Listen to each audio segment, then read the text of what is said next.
Hello everyone, I'm Sean Almeida, CEO and founder of Vestor.Estate. Today we're going to talk about something that most people take for granted, I think, and that is what to look out for when you're renting out an apartment in a new building. This should start before you actually buy the place. As I've discussed in other videos, before you buy a property for rental, you should know who the client is. So what does that mean for new buildings? That should be first and foremost, as always, location. If you're buying in a new building, it can be quite expensive. Then you have to renovate.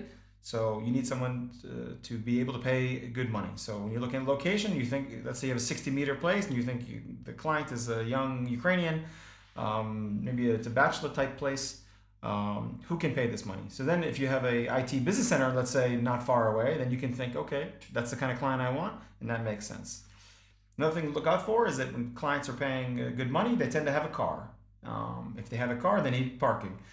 Some new buildings in the center of Kyiv actually have been built without any underground parking at all. They have maybe like 10, they have 120 apartments, let's say, and 10 parking spaces on the ground. The rest have to find their place on the street.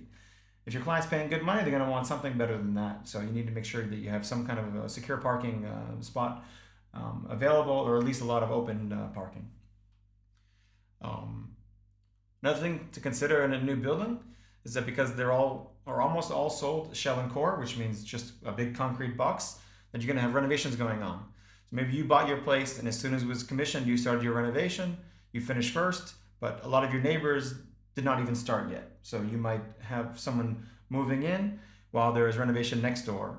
Then that might be finished, and the neighbor upstairs finds some money and starts to renovate there. So you might have an issue keeping tenants if they have nonstop construction going on around them. Also, sometimes there's no separate elevator for the construction guys to use, so there could be dirt and dust and workers in the elevators you're using, as well as dirt and maybe even damage in the entrance and the hallways and things like that. So that's another big drawback. Third biggest drawback, I would say, is that often these developments are not built one-offs. They have land around them, which the developer is planning to build a second, a third, a fourth building. So what that means for you in terms of your future value, if you want to resell or for rent, is that the developer whom you bought the property from is building your competition all around you.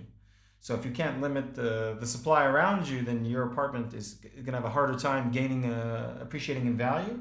Also, when there's one building with 20 apartments for rent, you might get a good rent. When your building's finished and two or three more are built next door, then you might see your rental value also greatly decrease.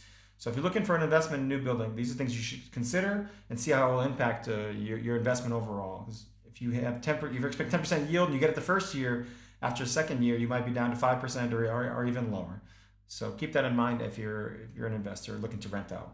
So hope that was helpful. Follow us here and on Facebook for more developments in the Kyiv real estate market. Thank you.